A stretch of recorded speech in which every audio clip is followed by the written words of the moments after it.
तो नमस्कार साथियों, आज का अपना टॉपिक है मिल्किंग। मिल्किंग के बारे में अपन बात करेंगे।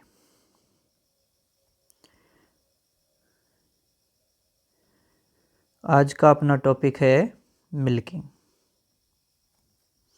इसके अंदर अपन देखेंगे कि मिल्किंग क्या होता है, यह क्यों आवश्यक है, अडर की स्ट्रक्चर क्या होती है और मिल्किंग करने की मेथड्स क्या क्या होती हैं। ये सभी चीज़ें अपन इसके अंदर देखेंगे। सबसे पहले अपन शुरुआत करते हैं इसी के अंदर कि मिल्किंग की परिभाषा, मिल्किंग होती क्या है। मिल्किंग, जिसे अपन सामान्य रूप से दुग्ध दोहन भी कह सकते हैं। क्या कह सकते हैं इसको? दुग्ध दोहन भी कह सकते हैं। मिल्किंग या दुग्ध दोहन। तो दुग्ध दोहन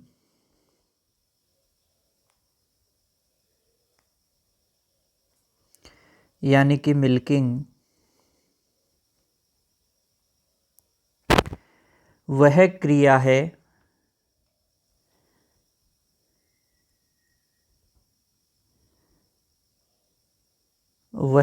है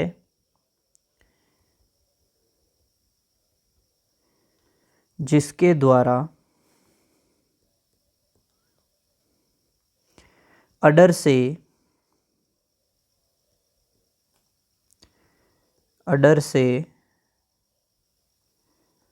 दूध निकाला जाता है।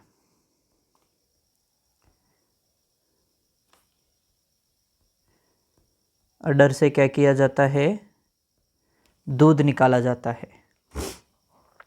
और आपको पता ही है कि मिल्किंग एक प्रकार की कला है। तो अपन कह सकते हैं मिल्किंग एक प्रकार की कला है। ये सबके बस की बात नहीं है भैया। मिल्किंग एक प्रकार की क्या है? कला है, जिसमें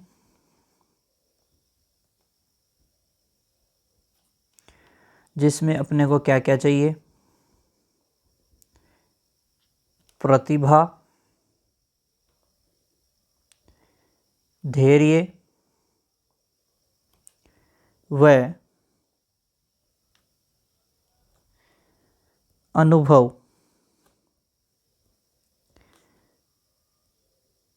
की बहुत ज़रूरत पड़ती है।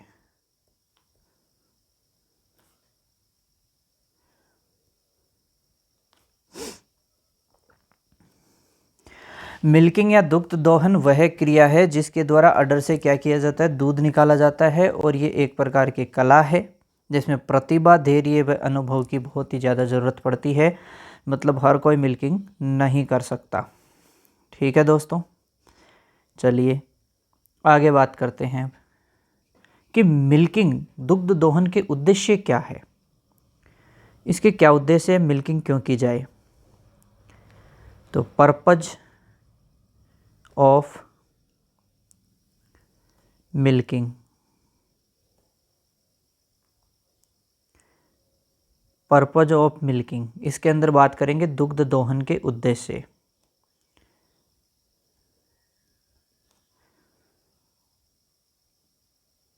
दुग्ध दोहन के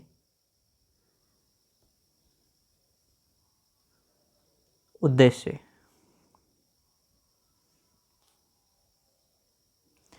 ठीक है दोस्तों, दुग्ध दोहन के क्या क्या उद्देश्य हो सकते हैं कि दुग्ध दोहन क्यों किया जाता है। सबसे पहले शुद्ध व अच्छी गुणवत्ता का दूध प्राप्त करना।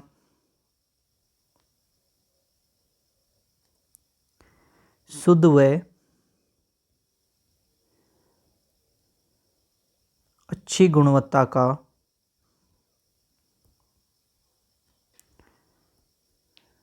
दूध प्राप्त करना।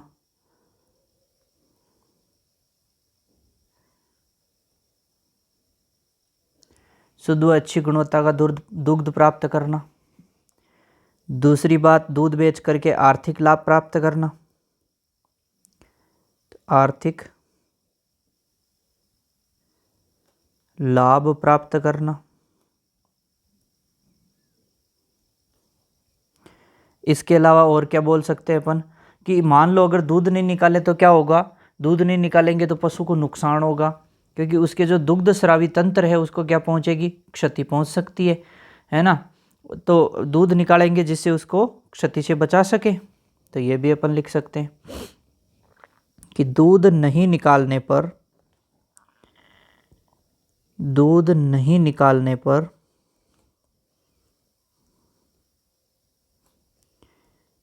दूध नहीं निकालने पर पशु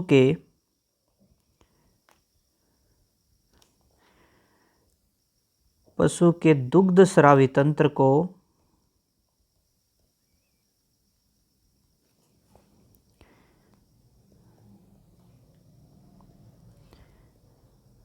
क्षति पहुंच सकती है।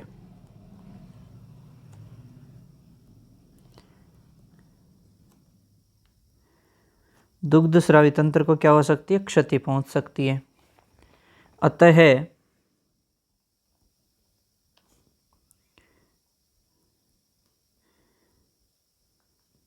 मिल्किंग द्वारा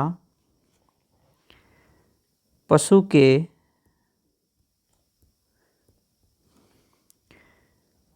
अडर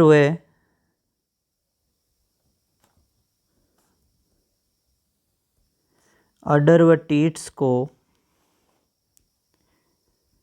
क्षति से बचाना। ठीक है जी। दूध नहीं निकालने पर पशु के दुग्ध स्रावी तंत्र को क्या पहुंच सकती है, क्षति पहुंच सकती है। अतः मिल्किंग द्वारा पशु के अडर और टीट को क्षति से बचाना। तो ये भी इसका क्या हो गया, अपने एक उद्देश्य हो गया। दूसरी चीज़, अपन दूध ज़्यादा देगा तो उसकी उत्पादक क्षमता का पता लगा सकते हैं। तो ये भी इम्पोर्टेंट कि पशु की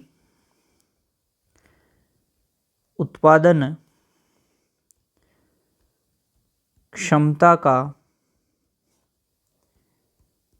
पता लगाना, कि उस पशु की उत्पादन क्षमता कितनी है, ये अपन किस आधार पे पता लगा लेंगे, उसका दूध निकाल करके अपन पता लगा लेंगे। तो ये बातें हो गई मिल्किंग में। क्या क्या बातें हो गई कि मिल्किंग या दुग्ध दोहन वह क्रिया जिसके द्वारा अडर से दूध निकाला जाता है। मिल्किंग एक प्रकार की कला है जिसमें प्रतिभा, धैर्य व अनुभव की बहुत ज़रूरत पड़ती है। पर्पज क्या क्या है, दुग्ध दोहन के उद्देश्य क्या क्या है, तो दूध व अच्छी गुणवत्ता का, शुद्ध व अच्छी गुणवत्ता का दूध प्राप्त करना, आर्थिक लाभ प्राप्त करना। दूध नहीं निकालने पर पशु के दुग्ध स्रावी तंत्र को क्षति पहुंच सकती है। अतः मिल्किंग द्वारा पशु के अडर व टीट को क्षति से बचाना और पशु की उत्पादन क्षमता का पता लगाना। ठीक है दोस्तों। अब अपन नेक्स्ट बात करते हैं किसकी, अडर की स्ट्रक्चर की। किसकी बात करेंगे नेक्स्ट, अडर की स्ट्रक्चर। ठीक है दोस्तों। तो नेक्स्ट अपनी हेडिंग है अडर। ठीक है।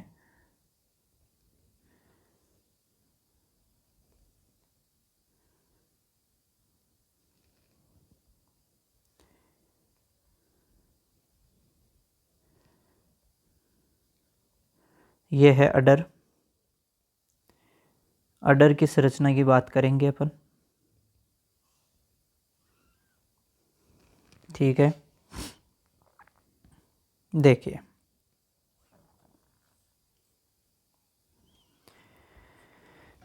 देखिए फ्रेंड्स कि ये जो आपको अडर दिखाई दे रहा है,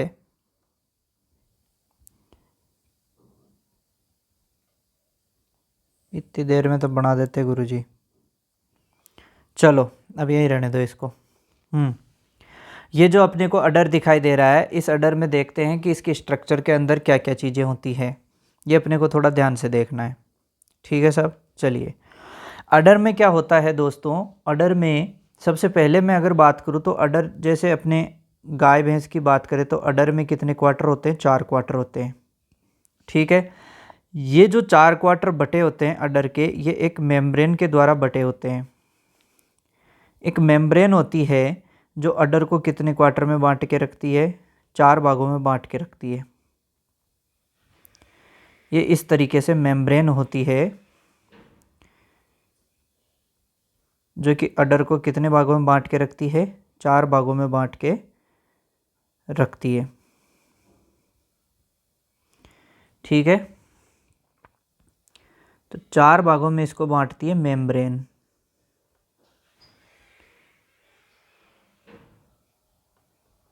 ठीक है साहब। अब मैं एक बात करता हूँ लिगामेंट की। एक होता है लिगामेंट, क्या होता है जी, लिगामेंट। ये जो लिगामेंट है ये अडर को क्या करता है, 2 भागों में बांटता है। तो मेम्ब्रेन की वजह से तो अडर बटा होता है 4 भागों में, लिगामेंट की वजह से बटा होता है कितने भागों में, 2 भागों में। क्या इसका कोई फ़ायदा है मेम्ब्रेन का और लिगामेंट का? क्या फ़ायदा है? मेम्ब्रेन तो देखो 4 भाग और लिगामेंट बांटता है इसको कितने भागों में, 2 भागों में। देखो राइट साइड और लेफ्ट साइड लिगामेंट की वजह से हो जाएंगे और इस मेम्ब्रेन की वजह से 4 पोर्शन हो जाएंगे, 1 2 3 और 4। ये लिगामेंट की मेम्ब्रेन की वजह से हो जाएंगे। तो इसकी वजह से क्या होता है, जब इसको इन भागों में बांट देते हैं तो उसका फ़ायदा क्या होता है? उसका फ़ायदा ये होता है कि जो इन्फेक्शन है, अगर मान लो 1 नंबर में इन्फेक्शन है तो वो 2 में नहीं पहुंचेगा, 3 में नहीं पहुंचेगा, 4 में, क्योंकि सभी अलग अलग बटे हुए होने की वजह से इनके इन्फेक्शन जो है, आपस में जो संक्रमण है उसके फैलने की संभावना बहुत कम हो जाती है। ठीक है, क्योंकि इन भागों का आपस में कोई संबंध नहीं होता है, जिसकी वजह से पूरे अडर में संक्रमण फैलने की संभावना है वो क्या हो जाती है, बहुत ही कम हो जाती है। अब आपको ये पता होना चाहिए बकरी का जो होता है वो 2 भागों में बटा होता है, जबकि गाय भैंस इनका होता है वो 4 भागों में बटा होता है अडर। ठीक है, हो गई बात। अब अपन बात करें कि प्रत्येक जो क्वार्टर है यहाँ से वो किससे मिलकर के बना होता है, सेकेंडरी कनेक्टिव टिश्यू का बना होता है। और ये कनेक्टिव टिश्यू क्या करते हैं, जैसे यहाँ पर लिखा हुआ है कनेक्टिव टिश्यू, तो ये सपोर्ट टिश्यू की तरह काम करते हैं। किसकी तरह काम करते हैं? सपोर्ट टिश्यू की तरह काम करते हैं। सभी संरचनाओं को ये क्या प्रदान करते हैं, आधार प्रदान करते हैं। तो अपन लिख सकते हैं ये क्या करते हैं, सभी संरचनाओं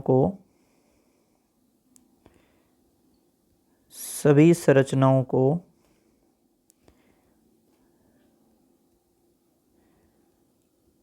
आधार प्रदान करते हैं।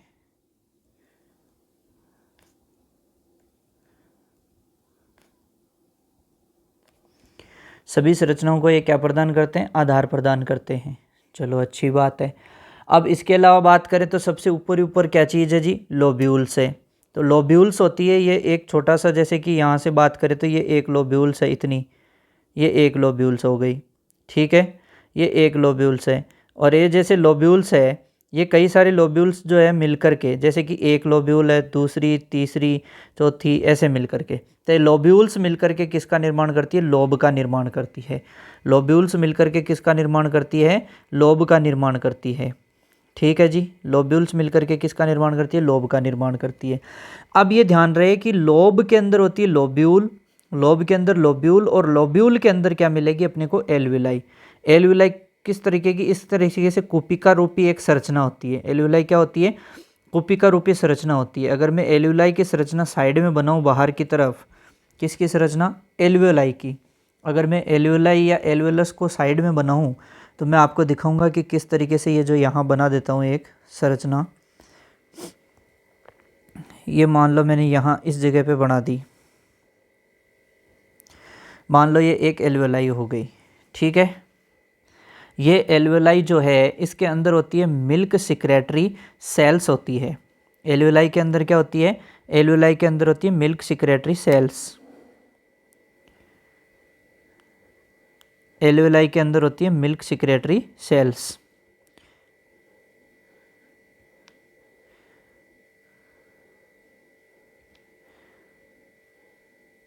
जैसे इस तरीके से बीच बीच में मिल्क सिक्रेटरी सेल्स होती है। ठीक है, ये मिल्क सिक्रेटरी सेल्स होती है। और इस एल्वियोलाई के बाहर की तरफ, एल्वियोलाई के बाहर की तरफ, इस एल्वियोलाई के बाहर की तरफ क्या होता है, एल्विलाई के बाहर की तरफ जो है यहाँ पर क्या होता है, इसके चारों ओर संरचना होती है मायो एपिथेलियल सेल्स की। किसकी संरचना होती है? मायो एपिथेलियल सेल्स, इसके चारों ओर होती है मायो एपिथेलियल सेल्स। ये मायो एपिथेलियल सेल्स क्या होती है कि जब ऑक्सीटोसिन का सिक्रेशन होता है, किसका सिक्रेशन होता है? ऑक्सीटोसिन का सिक्रेशन होता है, तब इन मायो एपिथेलियल सेल्स में क्या होता है? संकुचन होता है। इनमें संकुचन होने की वजह से ये अंदर की तरफ दबेगी, तो अंदर की तरफ दबेगी तो ये किसका सिक्रेशन कराएगी? ये क्या करेगी? ये इस एल्वियोलस के संकुचन करेगी। एल्वियोलस का क्या कराएगी? संकुचन कराएगी। कौन कराएगी? मायो epithelial cells.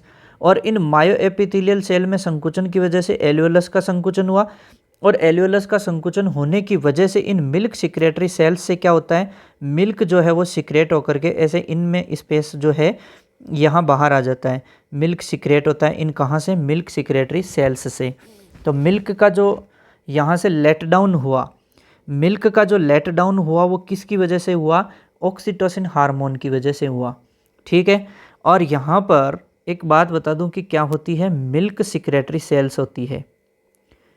Milk secretory sales दुग्ध स्रावी कोशिकाएं।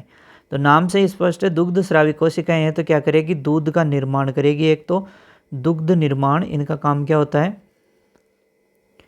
दुग्ध निर्माण एवं उसका स्रावण करना, यानी उसका सिक्रेशन करना। ठीक है। अब यहाँ अपन ने दो चीज़ देखी। दो चीज़ कौन कौन सी देखी? कि एक हार्मोन देखा जो कि मिल्क का लेट डाउन करेगा।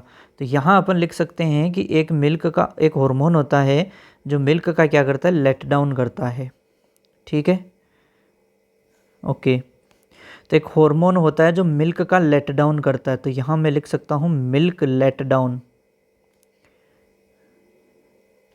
तो ये जो मिल्क का लेट डाउन है ये कौन करवाएगा? ऑक्सीटोसिन करवाएगा। एक बार फिर से समझ लेना कि ऑक्सीटोसिन हार्मोन के सिक्रेशन की वजह से यहाँ क्या होता है कि ये जो मायो एपिथेलियल सेल्स होती है, ये मायो एपिथेलियल सेल्स में संकुचन होता है। इस संकुचन की वजह से एल्वियोलस पे दबाव पड़ता है, जिसकी वजह से ये मिल्क सिक्रेटरी जो सेल्स है, येलो कलर में यहाँ पे दिख रही है आपको, मिल्क सिक्रेटरी सेल्स जो है, इन पे क्या, इनसे क्या होता है? मिल्क का सिक्रेशन होता है। किसका सिक्रेशन होता है? मिल्क का सिक्रेशन होता है। ठीक है।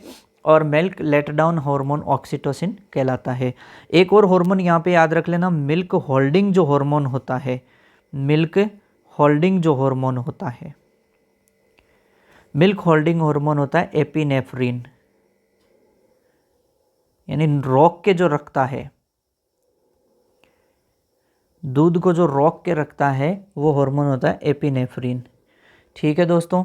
अब देखो क्या हुआ कि यहाँ से देखो, पहले सबसे पहले बात करें अपन, ये जो एल्वियोलाई है, ये एल्वियोलाइज मिलकर के किसका निर्माण करती है? लोब्यूल का निर्माण करती है। और ये कई सारे लोब्यूल्स मिलकर के किसका निर्माण करती है? लोब का निर्माण करती है। लोब्यूल्स मिलकर के क्या बन, देखो सबसे पहले एल्वियोलाई है, तो एल्वियोलाई की डक्ट है वो अंगूर के गुच्छे के समान, आपको यहाँ दिखाई दे रहा है अंगूर के गुच्छे जैसा, अंगूर के गुच्छे के समान क्या करती है? लोब्यूल्स बना लेती है। और लोब्यूल्स मिलकर के क्या बना लेती है? लोब बनाती है। ठीक है। और ये बहुत सारे लोब, यहाँ पे देखो ये बहुत सारे लोब्स जो है, ऐसे कई सारे लोब्स होंगे, कई सारे लोब मिलकर के क्या करते हैं? पूरे अडर का निर्माण करेंगे। ठीक है। और ये डक्ट क्या होती है? इसकी जो डक्ट से धीरे धीरे क्या करती है? इधर आगे की तरफ आएगी, गैलेक्टोफोर्स का निर्माण करती है। और उसका निर्माण करते हुए अडर के ऊपर जो ग्लैंड सिस्टर्न या मिल्क सिस्टर्न जिसे बोलते हैं, उसके अंदर ऐसे यहाँ आ जाएगा। यहाँ आने के बाद टीट सिस्टर्न से होता हुआ जो मिल्क है वो बाहर की तरफ आ जाएगा। टीट सिस्टर्न से होता हुआ अडर सिस्टर्न, अडर सिस्टर्न के बाद में टीट सिस्टर्न, और यहाँ से होता हुआ मिल्क जो है वो बाहर की तरफ आ जाएगा। तो इस तरीके से पूरी जो मिल्किंग की प्रोसेस है वो कंप्लीट होती है। ठीक है। कई बार क्या होता है कि जो मिल्क है वो यहाँ से बाहर नहीं निकलता है। क्यों? क्योंकि जो स्ट्रीक कैनाल अपने आप बाहर नहीं निकलता है। अपने आप बाहर क्यों नहीं निकलता है? क्योंकि यहाँ पर स्पिंक्टर होती है मांसपेशी से बनी हुई, उसकी वजह से मिल्क है वो अपने आप बाहर नहीं आता है। ठीक है दोस्तों। अब अपन बात करते हैं कि विभिन्न जानवरों में थनों की संख्या। विभिन्न जानवरों में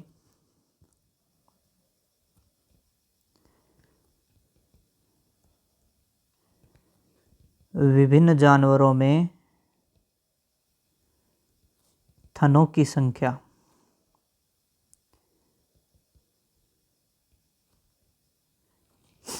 तो कई सारे जो जानवर है बहुत सारे, उनमें थनों की संख्या क्या है उसके बारे में अपन बात करते हैं। ठीक है दोस्तों, तो स्टार्ट करते हैं एक एक करके।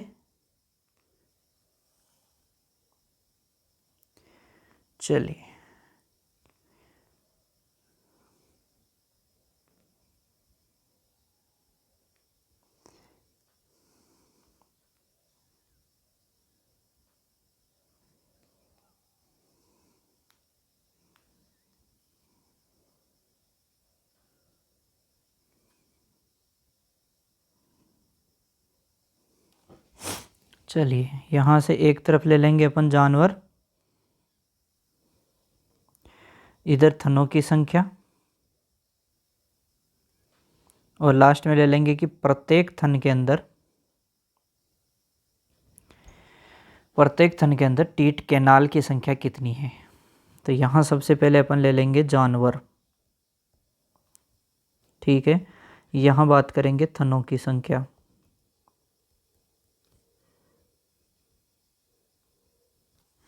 और यहाँ बात करेंगे प्रत्येक थन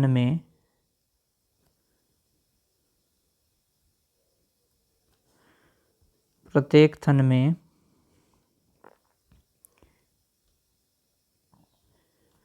टीट कैनाल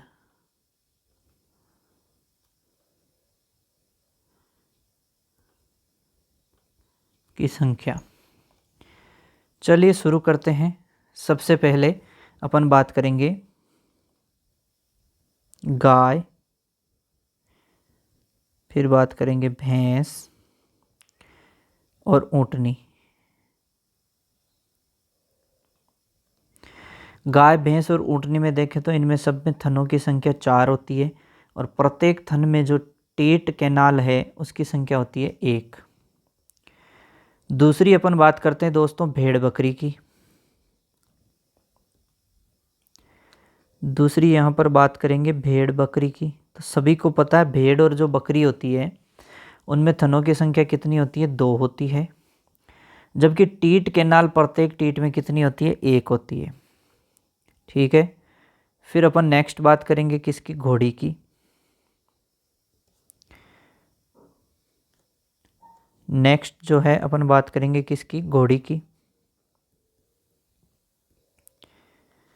घोड़ी जो होती है उसमें थन कितने होते हैं, 2 थन होते हैं, और प्रत्येक थन में टीट कैनाल की संख्या कितनी होती है, 2 ही टीट कैनाल की संख्या होती है।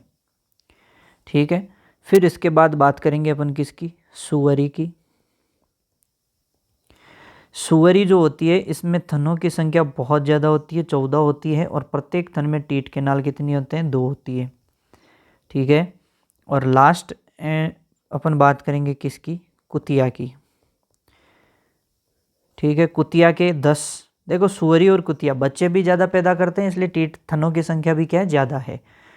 और कुतिया में तो क्या है, एक थन में टीट कैनाल की संख्या कितनी है, 8 से 20 है। ठीक है, ये अपने एक बात हो गई, इनके बारे में क्वेश्चन पूछता है एग्जाम में। ठीक है, ये अपने कुछ चीज़ें जो है यहाँ पे अपन ने देख ली कि जानवर क्या है, थनों की संख्या क्या है, और प्रत्येक थन के अंदर अपने टीट कैनाल की संख्या कितनी है। ठीक है दोस्तों, अब अपन बात करेंगे किसकी, मिल्किंग मेथड की। ठीक है, अब अपना नेक्स्ट जो टॉपिक है वो क्या टॉपिक है अपना, मिल्किंग मेथड। तो नेक्स्ट जो टॉपिक अपना रहेगा वो रहेगा मिल्किंग मेथड। चलिए, मेथड्स ऑफ मिल्किंग।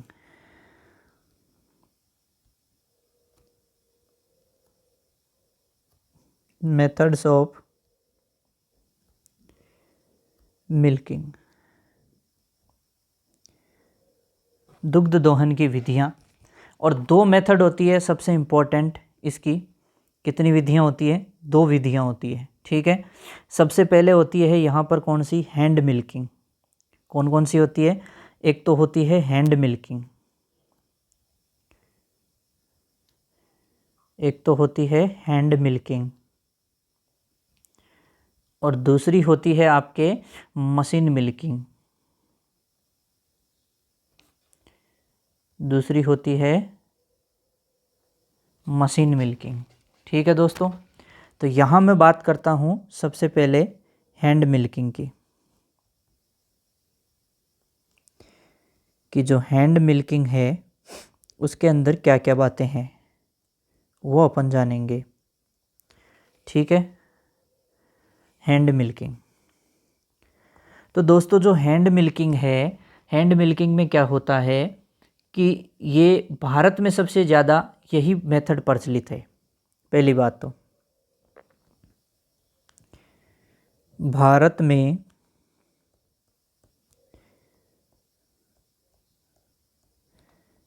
सबसे ज़्यादा प्रचलित विधि, भारत में सबसे ज़्यादा प्रचलित विधि कौन है? हैंड मिल्किंग है। और हैंड मिल्किंग के अंदर भी कई सारे प्रकार होते हैं। ठीक है, जैसे मुख्य रूप से इसके कितने प्रकार हो गए? 2 प्रकार। मुख्य रूप से कितने प्रकार की है? 2 प्रकार की। अब 2 प्रकार कौन कौन से हैं? एक तो होता है full hand method,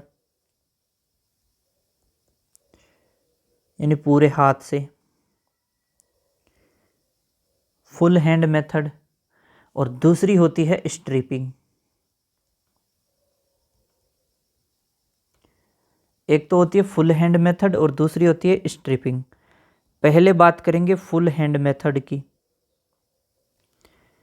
full hand method, जिसको एक अन्य नाम से और जाना जाता है, वो अन्य नाम क्या है? फिस्टिंग।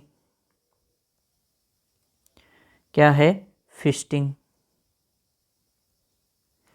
फिस्टिंग के नाम से भी इसको जाना जाता है। अच्छी बात है। अब ये जो फिस्टिंग या फुल हैंड मेथड होता है, इसके अंदर क्या करते हैं देखिए, बात करेंगे अभी फुल हैंड मेथड में क्या होता है।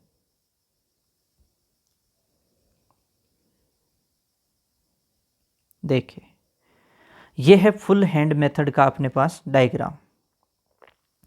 इस डायग्राम में अपन क्लियर देख सकते हैं कि यहाँ पर क्या हो रहा है कि ये जो इसका टीट है, इस टीट को यहाँ पे चारों उंगलियों की सहायता से और इस अंगूठे की सहायता से पूरे तरीके से इसको अच्छे से पूरे हाथ से इसको पकड़ा हुआ है।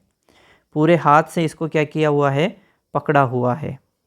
ठीक है, तो इसलिए इसे अपन ने क्या बोल दिया? Full hand method.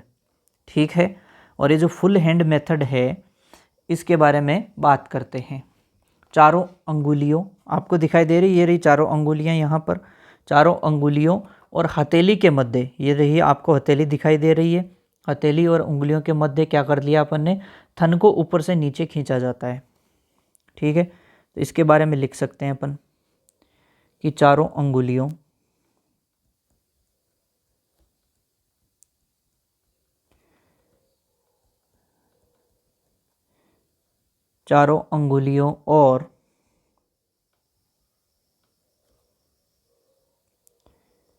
और हथेली के मध्य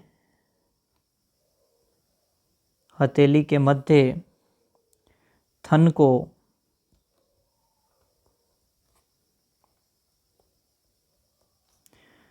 को ऊपर से नीचे खींचा जाता है।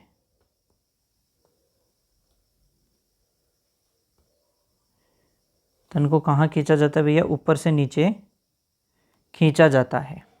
ठीक है, इम्पोर्टेंट बात क्या है? इम्पोर्टेंट बात यह है कि यह डेयरी जानवरों में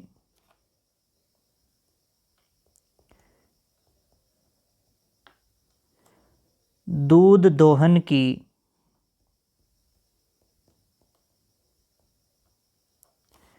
सर्वोत्तम विधि है।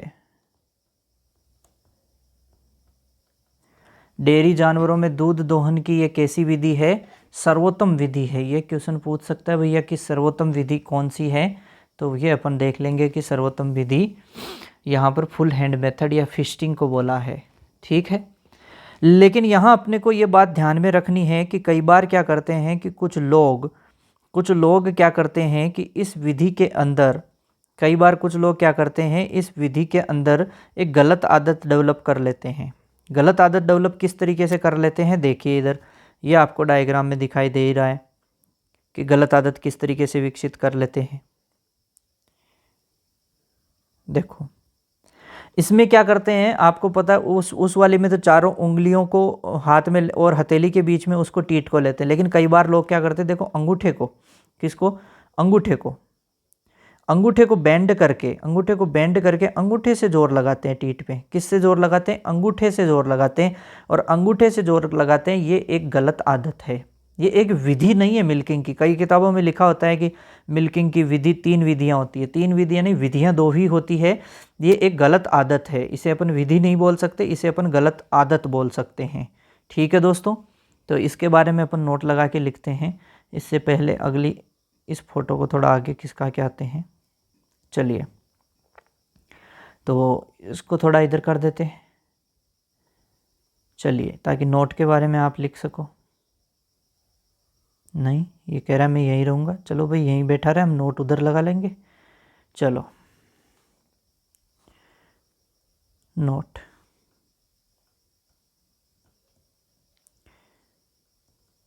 तो नोट में अपन क्या बात बोलेंगे, ध्यान से देखना इस चित्र को। इस चित्र के आधार पे ही लिख रहे हैं अपन नोट को। नोट में लिखेंगे कि अधिकांश लोग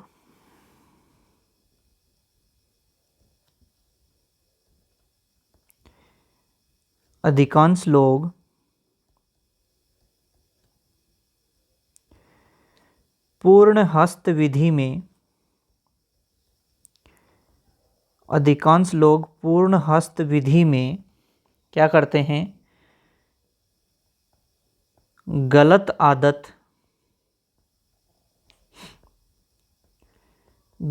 आदत विकसित कर लेते हैं।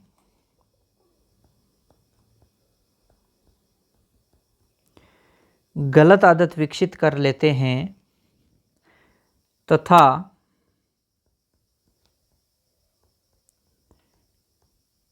अंगूठे को मोड़कर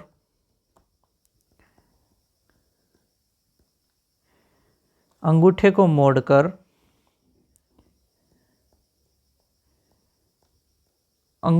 एवं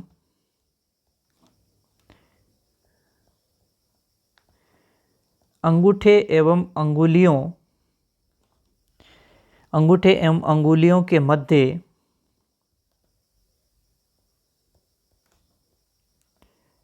थन को, अंगुलियों के मध्य थन को ऊपर से नीचे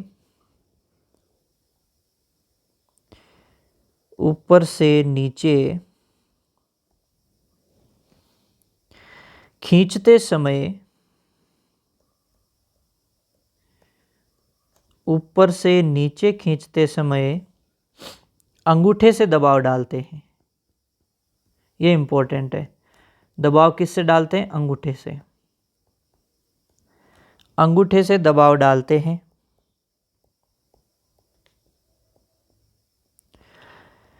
तो इसे अपन क्या कहते हैं, अंगूठे से दबाव डालते हैं, इसे नकलिंग, इसे क्या कहते हैं, इसे नकलिंग कहते हैं। ठीक है, अब ध्यान रहे मैस्टाइटिस का बहुत बड़ा रीजन बन सकती है ये। इससे क्या हो सकता है,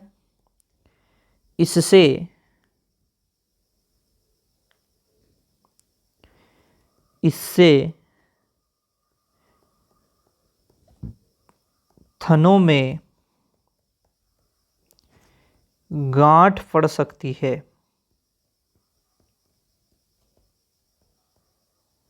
ठीक है दोस्तों, तो इस विधि को यूज़ नहीं लेना चाहिए। एक विधि नहीं है, ये एक गलत आदत है। ये क्या है, यह एक गलत आदत है।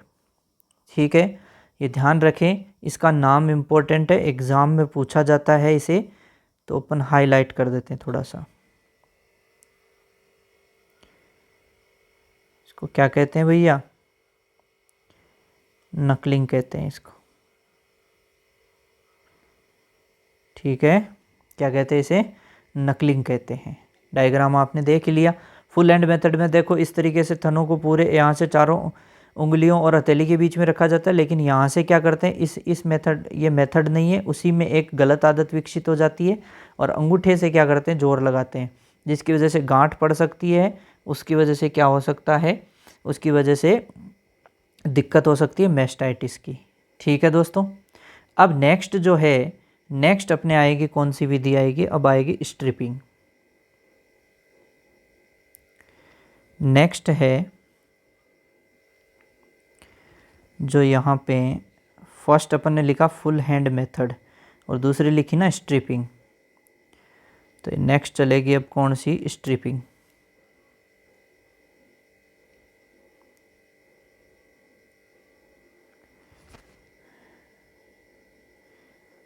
स्ट्रिपिंग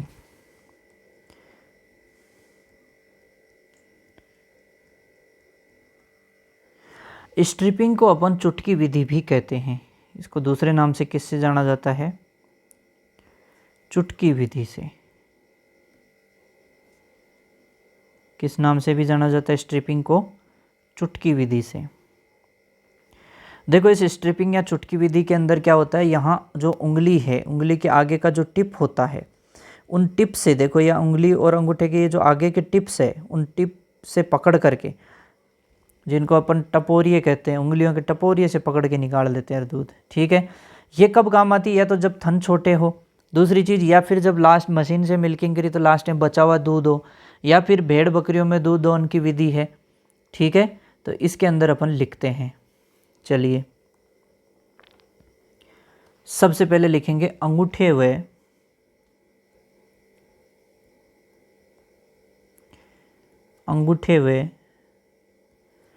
अग्र अंगुली के मध्य, अग्र अंगुली के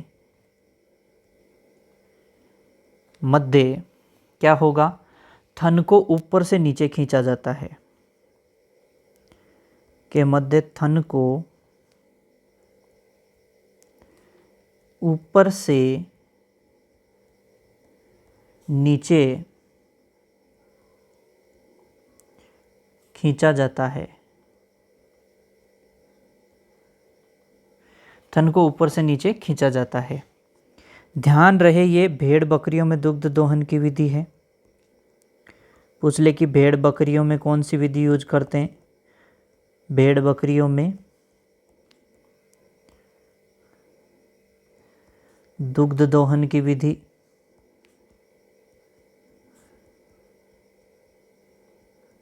ठीक है, नेक्स्ट अपने को और बोल दे, छोटे थनों वाले जानवरों में काम में ली जाती है, ये भी अपन लिख सकते हैं। छोटे थनों वाले जानवरों में काम में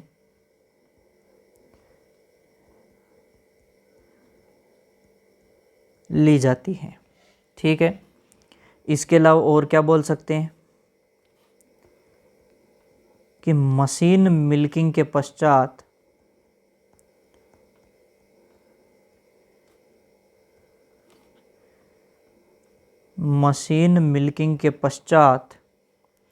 बचे हुए दूध को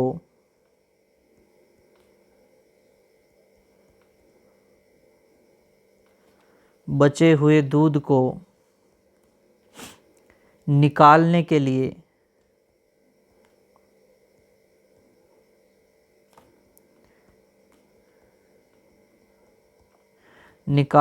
काम में लेते हैं।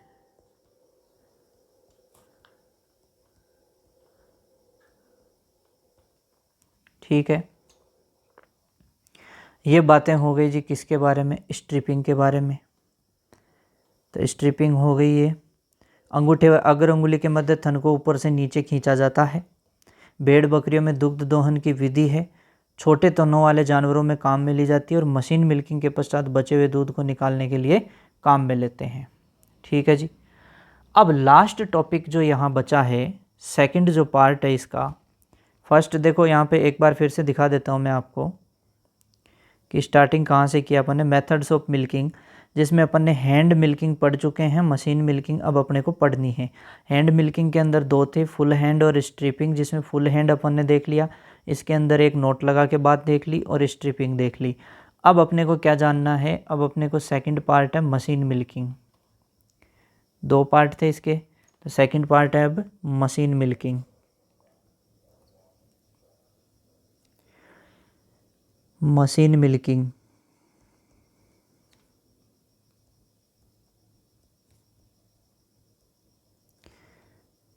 अब बात करेंगे अपन मशीन मिल्किंग के बारे में। तो मशीन मिल्किंग के बारे में मैं बोलूं तो यह जो तरीका है आपको भी पता है कैसा है, आधुनिक तरीका है। तो इसमें अपन लिख सकते हैं यह तरीका आधुनिक व सुव्यवस्थित, आधुनिक व सुव्यवस्थित डेयरी फार्म्स पर अधिक प्रचलित है। देखो सीधी सी बात है, मान लो अपने घर में एक गाय है और उसको मशीन मिल्किंग, तो ये मामला गड़बड़ हो जाएगा, उस मशीन को लगाना करना ये अपने लिए ज़्यादा दिक्कत भरा काम हो जाएगा, है ना। देखिए इसमें क्या क्या होता है, थनों में टीट कप लगाने के पश्चात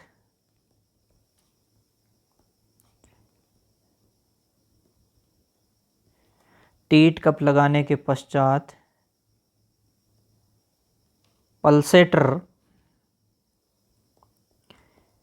के माध्यम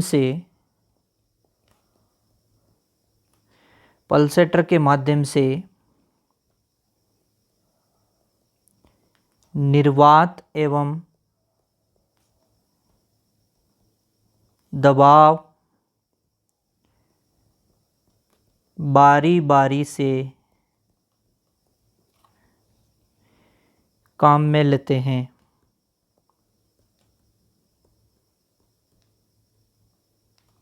निर्वात मतलब वैक्यूम, और दबाव मतलब प्रेशर। मतलब एक बार तो क्या करते हैं, वैक्यूम क्रिएट करते हैं, और दूसरी बार क्या करते हैं, प्रेशर डालते हैं, जिससे क्या होता है, दूध है वो आ जाता है तुरंत तन से बाहर। ठीक है। मिल्किंग मशीन का जो हृदय है, ये पूछता है कि मिल्किंग मशीन का हृदय, मिल्किंग मशीन का जो हृदय है वो किसको कहा जाता है, पल्सेटर को। ये जो पल्सेटर है इसको मिल्किंग मशीन का क्या कहा जाता है, हृदय कहा जाता है। फिर एक और क्वेश्चन पूछता है कि मिल्किंग मशीन की पल्सेशन रेट, इसकी पल्सेशन रेट कितनी होती है, 50 साइकिल्स पर मिनट, 50 साइकिल्स पर मिनट।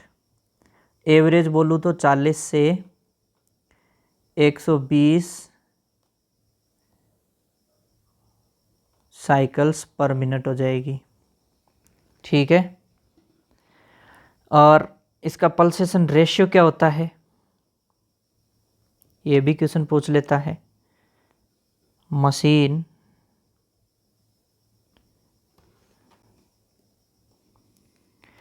या अपन इसे कह देंगे ना मिल्किंग मशीन,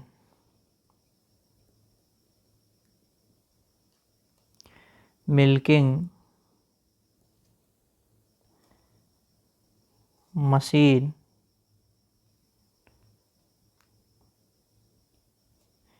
का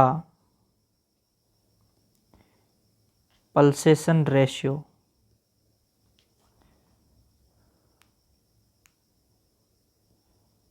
क्या होगा इसका पल्सेशन रेशियो? 1:1 से 2.5:1, 1:1 से 2.5:1। ये होगी मशीन मिल्किंग के बारे में बातें।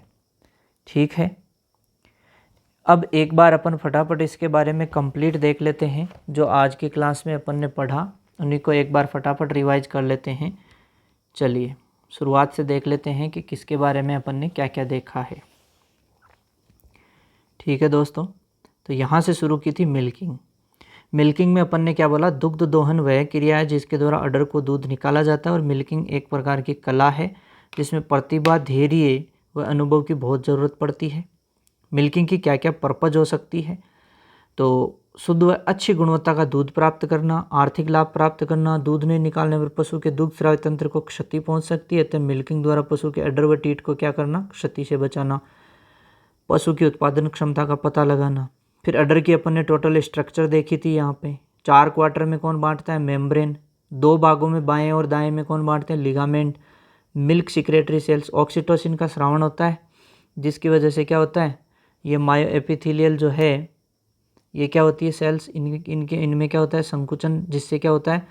ये एल्वुलाइज पे दबाव डालती है, जिससे मिल्क सिक्रेटरी सेल से मिल्क का सिक्रेशन होता है। और ये लोब्यूल्स में आता हुआ, लोब में आता हुआ, फिर कहाँ आता है? डक्ट्स में से आता हुआ टीट सिस्टर्नी से क्या होता है? अडर सिस्टर्नी, और अडर सिस्टर्नी से टीट सिस्टर्नी, और टीट सिस्टर्नी से बाहर निकल जाता है। यहाँ 2 इंपॉर्टेंट चीज़ें अपन ने बोली थी। क्या इंपॉर्टेंट चीज़ें बोली थी? कि मिल्क लेटडाउन में कौन था? ऑक्सीटोसिन, ये अपने को ध्यान रखना है। दूसरा एपिनेफ्रिन अपने को क्या रखना है? ध्यान रखना है। तो ये यहाँ पर थोड़ा सा ध्यान रखना पड़ेगा। ठीक है, अब बात करें कि विभिन्न जानवरों में थनों की संख्या। तो थनों की संख्या के बारे में बात कर ली। गाय, भैंस, ऊँटनी के अंदर कितने थन होते हैं? 4। और प्रत्येक थन में यहाँ पर सिस्टर्नी कितनी होती है? इसके अंदर होती है 1। भेड़ बकरी में थनों की संख्या 2, और थन में टीट के नाल कितनी होती है? 1। घोड़ी में 2 थनों की संख्या, और टीट के नाल प्रत्येक थन में कितनी? 2। सुअरी में 14, क्योंकि फरोविंग करके खूब सारे पैदा करती है इसलिए 14। ठीक है, और प्रत्येक थन में टीट के नाल कितनी? 2। कुतिया के अंदर 10 है, और 8 से 20 एक टीट के अंदर टीट के नाल होती है। Methods of milking. Milking method अपन ने कहा 2 प्रकार की, एक तो हो गई हैंड मिल्किंग, दूसरी हो गई मशीन मिल्किंग। ठीक है साहब, हैंड मिल्किंग भारत में सबसे ज़्यादा प्रचलित विधि है। तो यहाँ ध्यान रख लेना कि प्रचलित विधि कौन सी है? प्रचलित विधि आपकी हैंड मिल्किंग है। ठीक है साहब, 2 टाइप की होती है, एक तो फुल हैंड मेथड और एक स्ट्रिपिंग। फुल हैंड मेथड आपको देखो डायग्राम में अच्छे से दिख रही है।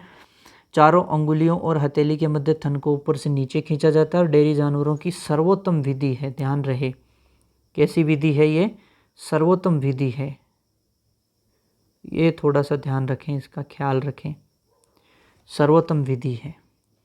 चलिए अब बात करें इसी के अंदर नोट लगा के कि देखो इसके अंदर यहाँ तो आपको दिखाई दे रहा है आराम से कि हाथ पूरे तरीके से पकड़ा हुआ है, जबकि अपन यहाँ इस जगह पे देखें तो अंगूठा लगा रहा है। क्या कर रहा है? अंगूठे का जोर लगा रहा है। यहाँ पर किसका जोर लगा रहा है? अंगूठे का जोर लगा रहा है।